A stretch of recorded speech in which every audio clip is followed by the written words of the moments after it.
পথচলতি এবং দাঁড়িয়ে আছেন যারা আমার সহনাগরিক, তাদেরকে সবাইকে আমার তরফ থেকে বিপ্লবী অভিনন্দন জানাবো। এই কারণেই বলছি, আজকে আমাদের দেয়ালে পিঠ থেকে গেছে, যেখানে আমাদের বাক স্বাধীনতা থাকবে না, যেখানে আমরা সাদাকে সাদা বলতে পারবো না, কালোকে কালো বলতে পারবো না। এ কেমন বিচার? আমরা তো নির্দিষ্ট করে কাউকে কিছু বলছি না, আমরা চাচ্ছি, বারবার বলতে আমার কষ্ট হচ্ছে, আমরা চাচ্ছি আমার বোনে, আমার মেয়ে, আমাদের যার গেছে, যে বাবা মায়ের সন্তান হারিয়েছে, তারাই বুঝতে পারছে সন্তান হারানোর বেদনা। কিন্তু এই হারানো তো স্বাভাবিক নয়, আমরা সবাই জানি, আমরা মানুষ, এবং এটুকুও জানি মান এবং হুঁশ থাকলে তবেই মানুষ হয়। এই মনুষ্যত্বের বিবেকটুকু নিয়ে আপনারা এগিয়ে আসুন। আমার মনে হয় আর পিছিয়ে থাকার কোনো কারণই নেই, দেয়ালে পিঠ থেকে গেছে। আজকে আমরা দেখছি কলকাতায় এই ঘটনা ঘটেছে, কে বলতে পারে না যে মাথাভাঙায় এই ঘটনা হবে না? দিকে দিকে জেলা, রাজ্য, দেশ বিদেশ জুড়ে এই প্রতিবাদ সভা হচ্ছে, সেখানে আমরা বিচার চাচ্ছি, যে প্রকৃত দোষীদের উদ্ঘাটন করে প্রকৃত দোষীদের খুঁজে তাদের আমরা উপযুক্ত বিচার চাচ্ছি। কারণ যে ন্যাক্কারজনক ঘটনা ঘটেছে, যে কি বলবো, এই ঘটনাকে যত বেশি খারাপ ভাষা দিয়ে বর্ণনা করা যায় মনে হয় খুব কম বলা হবে, আমরা সবাই জানি। কিন্তু কেন আপনারা এখনো চুপচাপ করে আছেন আমি সেটাই বুঝতে পারছি না। এটা কলকাতায় হয়েছে। এবার এটুকু ভাবুন যে ঘুটে পড়ে গোবর হাসে, এরকম যেন না হয় যে একজনের ঘরে আগুন জ্বলছে আমরা চুপচাপ আছি। যদি মাথা ভাঙাই হতো, কারো না কারো ঘরের বোন, কারো মেয়ে মাথা ভাঙাই হতেই পারত, এভাবে চুপচাপ থাকতে পারতেন আপনারা? অথচ আমরা সঠিক বিচারটা চাই, যে সঠিক দোষীদের উদ্ঘাটন খুঁজে তাদের উপযুক্ত বিচার, সেটুকু আমরা বলতে পারি না, সেটুকু চাইতে পারি না। কেন আপনারা পিছিয়ে আছেন এখন আমি বুঝতে পারছি না।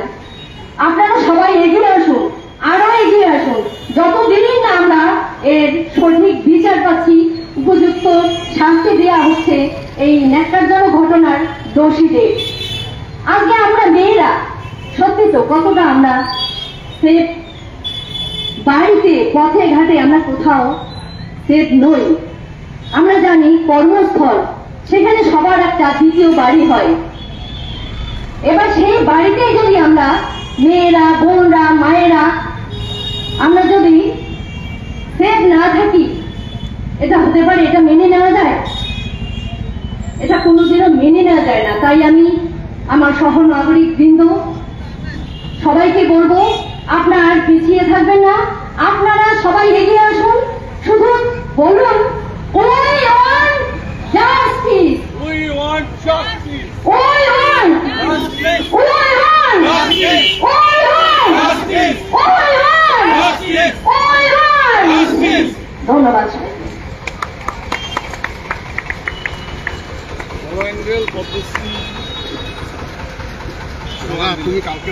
খুব কম সময়ের মধ্যে সিদ্ধান্ত নিয়ে একটি পথসভা পরিবারী জমায়েত আমরা করছি। সময়ের দাবি, পরিস্থিতির দাবি করতে হতোই। সুতরাং এখানে আমরা যারা আছি, তাদের মধ্যে যারা বলতে চান আপনারা প্লিজ একটু এগিয়ে এসে মাইকে চলে আসুন, এসে নিজের থেকে বলুন। এখানে আহ্বান করার বা ডাকার কোনো ব্যাপার নেই, প্রশ্ন নেই। সবাইকে আহ্বান করছি, যদি কিছু বলার থাকে, যদি কিছু স্লোগান দেওয়ার থাকে, সেটুকুই দিন। আমরা বিচার প্রার্থী সেই বাবা মার কথা ভাবি, এবং এই বিচার প্রার্থী বাবা মার সঙ্গে আমরা যারা কণ্ঠ মিলিয়েছি, তাদের উপরে যেখানে যেখানে হামলা হচ্ছে, ভয় দেখানো হচ্ছে, কোথাও কোথাও কোনো কর্মসূচি নিতে দেওয়া হচ্ছে না, সেখানেও আমরা পৌঁছে দিই আমাদের বার্তা। সবাই মিলে এই কাজটা আমরা করতে হবে। যদি শুধু রাষ্ট্রশক্তির উপরে, যদি শুধু সরকারের উপরে, প্রশাসনের উপরে, কোর্টের উপরে, বিচার ব্যবস্থার উপরে ভরসা করে থাকি, না, দুঃখের সঙ্গে বলতে হচ্ছে এমনকি বিচার ব্যবস্থার উপরেও আমরা বোধহয় সবসময় ভরসা করতে পারি না। এমনকি অত্যন্ত নামী তদন্তকারী সংস্থা তার উপরেও যে সবসময় ভরসা করা যায়, আমাদের সাম্প্রতিক অভিজ্ঞতা গত 10 বছরের অন্তত অভিজ্ঞতা সে কথা বলে না। সুতরাং এই চাপটা সেজন্যই রাখা, কারণ যাতে অপরাধীদের ধরা না যায়, তারা যাতে খালাস পায়, তারা যাতে স্ক্যানারের মধ্যেই না আসে, যাতে তাদেরকে তাদের টিকিটিও ছোঁয়া না যায়, তার সমস্ত ব্যবস্থা করা হয়েছিল।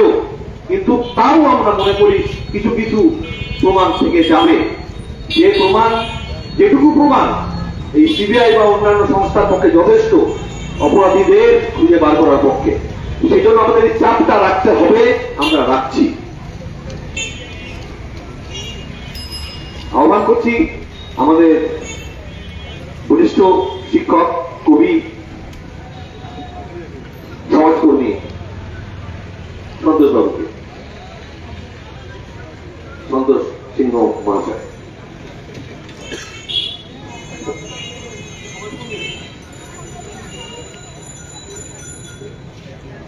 নমস্কার।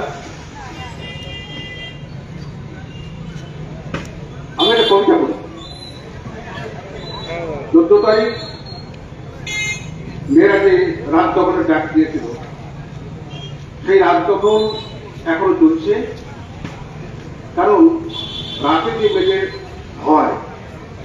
ভয়টা দূর করবার জন্য মেয়েরা রাত দখল করছে। পুরুষের মতো তারা রাত জাগবে, পুরুষের পাশাপাশি তারা রাত্রি দখল করে তাদের স্বাধীনতাকে জাহির করবে। সেই রাত দখল নিয়ে আমার কবিতা আজকেই লিখেছি। রাত দখল, হয়তো কষ্ট হবে, হয়তো যাবে একটু সফল, চলবে তুমি চলছে যেমন, এ রাত দখল, এ রাত দখল। রাতটা যেমন সব পুরুষের, তেমনি সেটা আমাদেরও। তোমরা যেমন, আমরা তেমন, রাতের কাছে সবাই ফেরো। তোমরা যেমন রাতটা স্বাধীন, আমরা স্বাধীন কেন হব না? রাতটা কারো ভাবের তো নয়, আমরা তাকে কেন রব না?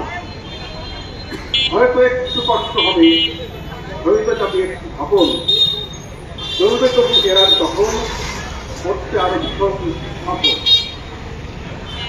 অভয়া বলো বা তিলোত্তমা, যেরমে তাকে ডাকো না কেন, রাতেই শুধু হারিয়ে গেছে, তাই রাত ভুলে যাবে। রাতের যখন নিতেই হবে, হয়তো একটু যাবে ঘটন, যাক তবু এই অভিযান জীবন কম করতে সফল। যতক্ষণ না বিচার পাবো, শাস্তি হবে ধর্ষকের, ততক্ষণে রাত দখলে চলছে যে, চলবে যে। রাতের যত দখল খাবার গুঁড়িয়ে দিয়ে দখল নিতে আমরা সবাই প্রতিদ্বন্দ্বী, ঠিক তোমাদের বিপরীতে। হয়তো একটু কষ্ট হবে, হয়তো তবে একটু সফল, চলছে যেমন, চলবে তেমন, এরা তখন, এরা তখন। নমস্কার।